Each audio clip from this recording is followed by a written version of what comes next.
Hi guys, welcome back to honey channel. నేను మీ కల్పన. ఎలా ఉన్నారు? అందరు బాగున్నారా? నేను బాగున్నాను. మీరు బాగుండాలని మనస్ఫూర్తిగా కోరుకుంటున్నాను. లంచ్ టైం అయిపోయింది. లంచ్ చేశారా? నేను చేశాను. మాది ఎగ్ పులుసు. మీదేందో నాకు షేర్ చేసుకొని కామెంట్ చేయండి. టైంకి తినండి, ఓకేనా? ఈరోజు నా టాపిక్ ఏంటంటే, మనం చేసే పని హై రేంజా లో రేంజా అనే టాపిక్ గురించి నేను షేర్ చేసుకోవాలనుకుంటున్నా. ఎందుకో ఈ టాపిక్ వచ్చింది 2 రోజుల్లో. ఎవరైతే నా మైండ్లో ఏదన్నా చాలా క్లిక్ అయిందనంటే అది మీతో షేర్ చేసుకుంటా. అది ఒక్క టాపిక్ అయిపోతుంది నాకు. అవును కదా అని ఆలోచన చేస్తుంది దాని గురించి. నేను మాత్రం మనం చేసేది హై రేంజా లో రేంజా అని ఆలోచన చేయాలి. అది మనల్ని పోషిస్తుందా, మన పిల్లల భవిష్యత్తుకి ఉపయోగపడుతుందా, మన కడుపు నింపుతుందా, మనం సంతోషంగా ఉన్నామా అని చూస్తాం. అందరూ అలా చూడాలని ఏం లేదు. హై రేంజ్ కావాలని కోరుకొని ఉన్నాయి పోగొట్టుకొని హై రేంజ్ కోసం అని వెళ్ళి దానిలో రాక దీనిలో రాక ఇబ్బంది పడ్డ వాళ్ళు చాలామంది ఉన్నారు. కష్టపడితేనే హై రేంజ్కి వెళ్తామని నా ఫీలింగ్. మీరేమంటారు చెప్పండి. మనం తీసుకునే వస్తువును బట్టి, మనం తీసుకునే ప్రతిదాన్ని బట్టి హై రేంజా లో రేంజా అని ఆలోచన చేయకూడదు. హై రేంజ్కి ఎంత మన దగ్గర నుంచి ఎంత ఖర్చు అవుతుంది, లో దానికి ఎంత ఖర్చు అవుతుంది. మనము హై రేంజ్ దానిలో మనము గెటింగ్ కాగలుగుతామా, ఈ లో రేంజే మన దానికి సరిపోతుందా, మనం గెటప్ అవుతామా అని చూసుకోవాలి అని నా ఉద్దేశం. ఎవరైనా పిల్లలు కానీ పేరెంట్స్ పిల్లలతో మాట్లాడినప్పుడు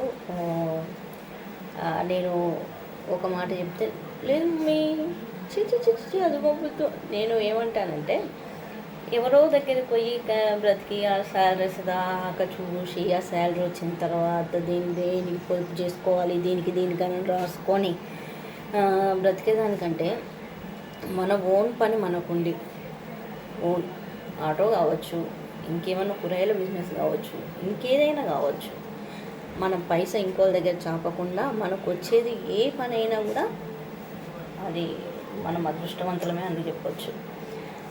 కొంతమంది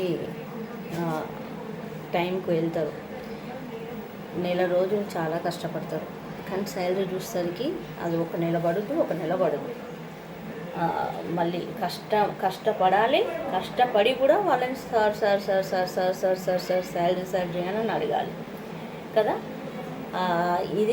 ఇదే అడిగేదానికంటే మన స్వతహా పైకి వచ్చేది ఏదైనా ఉంటే అది వేరే వాళ్ళ కింద అది మనకు చీప్గా కనిపిస్తుంది, హై రేంజ్ కాదు అని మనం ఫీల్ కాని అవసరం లేదు. మనం ఇంకో దగ్గర చేయి చాపుతున్నామా, లేకుంటే మనంతట మనం బ్రతుకుతున్నామా అని చూసుకొని బ్రతకాలని నా ఒపీనియన్. అది ఏదైనా కానీ, ఫర్ ఎగ్జాంపుల్ కార్, ఆటో. నా ఉద్దేశం ఏంటంటే, ఓకే ఇది మిడిల్ క్లాస్ వాళ్ళ గురించి మాట్లాడుతున్నా, హై రేంజ్ వాళ్ళ గురించి మాట్లాడట్లేదు. వెనకాల తాత అమ్మ వాళ్ళు సంపాదించిన ఆస్తులు లేకుండా తన కాళ్ళ మీద తను బ్రతుకుతున్న వారి గురించి మాట్లాడుతున్నా. కార్ అయితే మనం వెళ్ళాలంటే ఒక 2000 1500 లేని ఎటు వెళ్ళలేము, లోకల్గా తిరగాలన్నాము. అదే ఆటో అయింది అనుకో, నలుగురిని తీసుకెళ్తుంది. తక్కువ పెట్రోల్, తక్కువ డీజిల్, తక్కువ గ్యాస్, ఏదైనా కూడా తక్కువ అవుతుంది. ఎప్పుడన్నా ఏదన్నా అర్జెంటుగా డబ్బులున్నా కావాలన్నా కూడా దాన్ని పట్టుకుని ఒక రోజు ఒక 2-3 గంటలు వెళ్తే 1000 రూపాయలు ఎటు అట్లానని పాప ఇంకో దగ్గరికి ఓడి ఎందుకు పాప మన ఆటో తీసుకుందాం అని అంటే, చిచి మమ్మీ మన ఇల్లు ఎట్లుంది మమ్మీ, మన ఇంటి ముందు కారు ఉండాలి కానీ ఆటో ఉండాలి అంటే ఉందామంటే, అవునా సరే కారు తీసుకుంటా, డీజిల్ మాత్రం మీ తాతలను అడుగు అని చెప్పిన.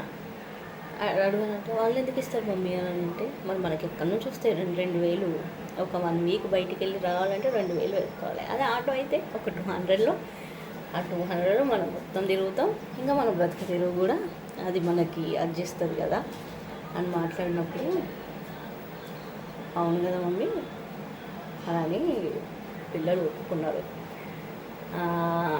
అట్లానని పిల్లలకి మన రేంజ్ని బట్టి, మన స్తోమతను బట్టి వాళ్ళు హై రేంజ్గా ఉండాలి అని వాళ్ళతో పాటు మనం ముందుకు సాగితే వాళ్ళది ఏమవుతుందంటే భవిష్యత్తులో వాళ్ళకి కష్టం అంటూ తెలియదు కదా.